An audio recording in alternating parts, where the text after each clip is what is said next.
Sir मैं हूँ sir Mahesh, please आइए सर बैठिए। आप कैसे हैं सर? सब हमारे ही लोग हैं सर, घबराने वाली कोई बात नहीं है। आप बैठिए ना सर, बैठिए।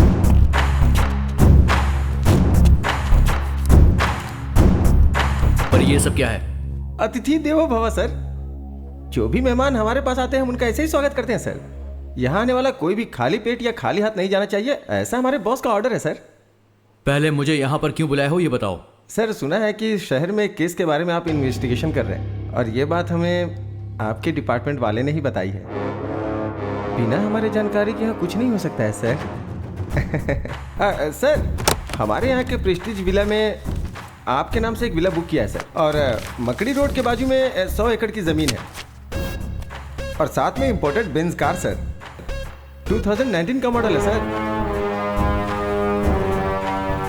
और खर्चा पानी के लिए ये सारे पैसे सर, ये सब मिलाकर पूरे 10 करोड़ के आसपास होता है। ये सब आपका हो सकता है सर। आप जिस केस का इन्वेस्टिगेशन कर रहे हैं उसमें कलेक्ट किए हुए एविडेंस और प्रूफ्स बस हमें सौंपना होगा सर। मेरे पापा मधुकर देश पांडे, रिटायर्ड स्कूल हेडमास्टर, हर महीने 25,000 उन्हें पेंशन मिलती है। मेरी बीवी एक बैंक एम्प्लॉय है, 60,000 रुपये उसकी सैलरी है। मैं सरकार के लिए काम करता हूं और मुझे 1 लाख रुपए हर महीने सैलरी मिलती है। जिंदगी खुशी से गुजारने के लिए इतने पैसे काफी होते हैं। इन सारे प्रूफ और एविडेंस को मुझे जहां पर पहुंचाना है मैं वहां पर पहुंचा कर ही रहूंगा। Sir 1 minute sir. सर कहिए सर। वो मान गया क्या? नहीं सर माना नहीं, मैंने सब कुछ दिखाया फिर भी नहीं मान रहा है सर। ठीक है, एक चांस देकर देखो। ठीक है सर, बोल के देखता हूँ। सर हमारे बॉस आपको एक चांस और देना चाहते हैं सर। किसी की जान लेना आसान है पर उसका ज़मीर खरीदना इतना आसान नहीं होता। तुम्हारी इन सब चीज़ों को पाने के लालच में मैं खुद को बेचने वाला नहीं हूं। ड्यूटी में कभी कभी ऐसा करना पड़ता है सर, नहीं तो जान से हाथ धोना पड़ता है। एक IAS ऑफिसर के सामने ऊंची आवाज से बात करना गलत होता है और तुम मुझे धमकी दे रहे हो। एक बात याद रखना, तुझे छोड़ूंगा नहीं मैं।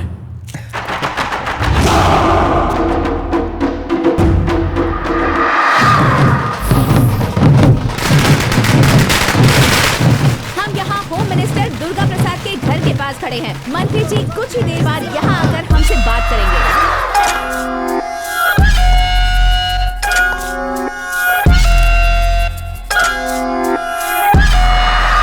मुझे पार्टी ज्वाइन किए हुए 3 साल हो चुके हैं। आप मुझे अपना गॉडफादर समझते हैं, मुझे होम मिनिस्टर बनाने के लिए सपोर्ट कर रहे हैं। मैं अपनी प्यारी जनता को और अपने सभी मीडिया के लोगों को धन्यवाद कहना चाहता हूँ।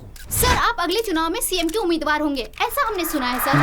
पार्टी के लिए इंसान मुख्य नहीं होता है, पार्टी के मुख्य लोग इसका फैसला करेंगे। मैंने आप लोगों को यहाँ इसीलिए बुलाया है। अपने पार्टी के नए स्टेट यूथ प्रेसिडेंट से आप सबको मिलाना चाहता हूँ। कौन है सर? आपका बेटा अर्जुन है क्या? नो, मेरा दूसरा बेटा आदित्य।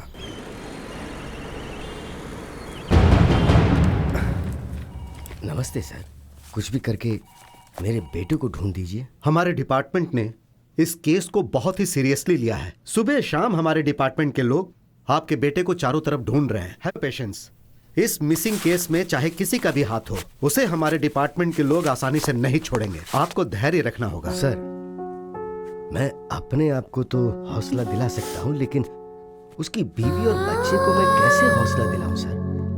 बुरा नहीं मानिएगा, मैं आपसे कुछ पूछना चाहता हूँ। आपके बेटे के पर्सनल लाइफ में कुछ प्रॉब्लम थी क्या? नहीं सर, मेरा बेटा बहुत अच्छा है, बहुत अच्छा है। उसके चरित्र पर शक मत कीजिए सर। मेरा मतलब वो नहीं था। आप लोग ऐसे रोते रहेंगे तो ये प्रॉब्लम सॉल्व नहीं होगी। रोने की जगह अगर आप लोग इस केस में हमारा साथ दोगे तो प्रॉब्लम सॉल्व हो सकती है। बताइए सर, आखिर हम आपकी किस तरह से मदद कर सकते हैं? सुनिए, अगर ऑफिस से संबंधित कुछ पेपर्स या गवर्नमेंट डॉक्यूमेंट्स आपके घर में मिले तो आप लोग उसे हमें दे दीजिएगा। मेरा बेटा अपनी पूरी सर्विस के दौरान ऑफिस की कोई भी फाइल कभी भी घर नहीं लाया। वो जो यूज करता था, पेन ड्राइव, हार्ड डिस्क या उसकी कोई पर्सनल चीज आपको घर में मिले तो उसे लाकर आप मुझे दीजिएगा। उससे आगे जांच करने में मदद मिलेगी। सर मीटिंग का टाइम हो गया है सर। ओके, सुनिए, मुझे एक इंपॉर्टेंट मीटिंग में जाना है। आपसे अगले हफ्ता मिलूंगा। तब तक पेन ड्राइव, लैपटॉप जो भी आपको मिले उसे आप हमारे हवाले कर दीजिएगा। नमस्ते सर।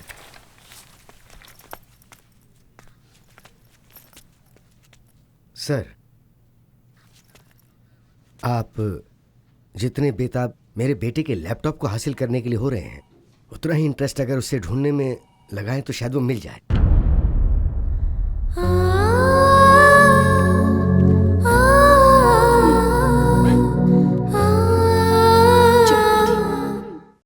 आज की ब्रेकिंग न्यूज ये है कि इस वक्त की ब्रेकिंग न्यूज ये है कि आईएएस ऑफिसर शुभकर देशपांडे लापता हो गए हैं। इसके बारे में ज्यादा इन्फॉर्मेशन देंगे हमारे प्रतिनिधि महेश। शुभकर देशपांडे कुछ दिन पहले अनुमान लगाया जा रहा है कि वो गायब हो गए हैं। इस बात को लेकर पुलिस कमिश्नर पूरे शहर में पूछताछ कर रहे हैं। पिछले 6 महीने में आईएएस ऑफिसर की लापता होने की ये तीसरी खबर है और ये चिंता का विषय है। उनके लापता होने के पीछे आखिर किसका हाथ है? इसमें पॉलिटिशियंस या इंडस्ट्रियलिस्ट किसी का भी हाथ हो सकता है। ऐसा सवाल जनता के बीच में उठ रहा है।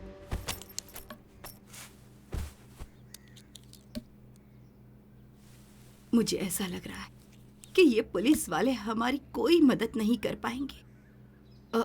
सुनिए, हाँ? कहीं इसके ऑफिस में तो कुछ कैसी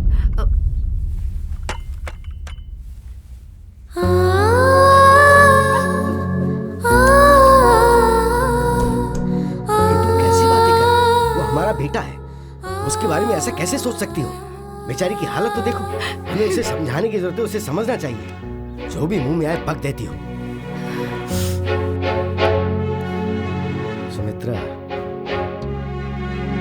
ईमानदारी से ड्यूटी करने वाले को पल पल पर दिक्कतों का सामना करना ही पड़ता है। मेरी बात सुनिए, बेटे को ढूंढने के लिए हमने पूरा शहर छान मारा। एक भी इंसान क्या मदद के लिए आगे आया? किसी ने कोई मदद की? नहीं ना। सत्य की हमेशा जीत होती है, ऐसा कहा गया है ना। मुसीबत में रहने वालों की जरूर कोई न कोई शक्ति आकर मदद करती ही है। कौन है वो?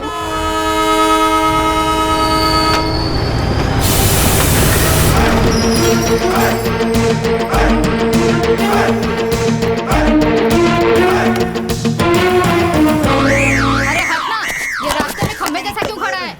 हे देवी माँ भवानी, चाहे कोई कहीं से भी आए, लेकिन तेरे द्वार पर सर झुकाना तो लाजमी है। मुझे अपना आशीर्वाद दीजिए। प्रणाम माते, प्रणाम। हेलो। ए गोगोया। I'm not Gogaya. I'm Kuli Kanhaiya. Where is your item, यार? क्यों रे भाई, तू इंडियन है ना? तो हिंदी में बात करना भाई। हाँ, तेरा सामान। क्या कहा? सुनने में अजीब लगा क्या? डिसेंट इसलिए कह रहा हूँ। Where is your item? ये है मेरी आइटम। पागल कहीं का। भाई तू यही कहाँ जा रहा? कहाँ चली गई? वाईफाई। अरे बाप रे, मेरी वाईफाई कहाँ चली गई? छोड़ो मुझे। वाईफाई। क्या ढूंढ रहा है भाई वो? उसका कुछ सामान छूट गया भाई, ढूंढ रहा हूँ। ढूंढने के हाथ में ऐसे छू कर देखेगा तो मिल जाएगा क्या? लगेज कहाँ था? हाँ, मैं भी तो वही बोल रहा हूँ।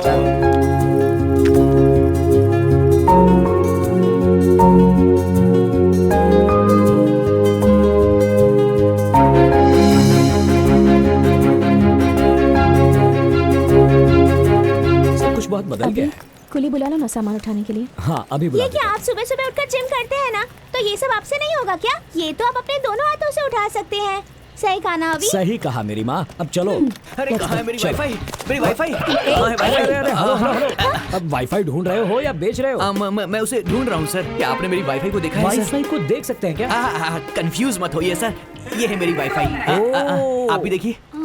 ये थोड़ी सी हाईफाई है, लेकिन मैं इसे बहुत प्यार करता हूँ। प्यार से वाईफाई बुलाता हूँ। रात में तो कनेक्शन बराबर था सर, लेकिन जैसे ही ट्रेन रुकी नेटवर्क जाम हो गया और डिस्कनेक्ट हो गया सर। हाईफाई कह रहे हो तो हाँ। यहाँ 3 tier AC में क्या ढूंढ रहे हो? जाकर फर्स्ट क्लास AC में ढूंढो। सर, अचानक मेरी हाईफाई अगर आपके नेटवर्क से कनेक्ट हो जाए तो फ्री वाला एक छोटा सा जियो कॉल कर देना सर। मैं दौड़कर उसे लेने आ जाऊंगा। आप मेरा नंबर ले लीजिए सर। 900-420-420 यही है ना तुम्हारा नंबर? तुम्हें मेरा नंबर कैसे पता है? अरे बाबा, सब लोग तुम्हारे ही नंबर के बारे में ट्रेन में बातें कर रहे थे। अरे बाबा रे, सर मुझे कॉल कर देना, मैं चलता हूँ। सुन यहाँ पहले मेरा एक सजेशन सुन कर जा। हाँ कहिए ना सर। हर एक वाईफाई का पासवर्ड बनाना होता है, वरना वो किसी और से कनेक्ट हो जाता है। होशियार रहना। हाँ ठीक है सर। अरे सर मेरा गॉगल अच्छा है। Thank you sir. गॉगल तो मिल गए, लेकिन वो मुझसे कुछ कह रहे थे। अरे छोड़ो ना। अरे वाईफाई कहाँ हो तुम?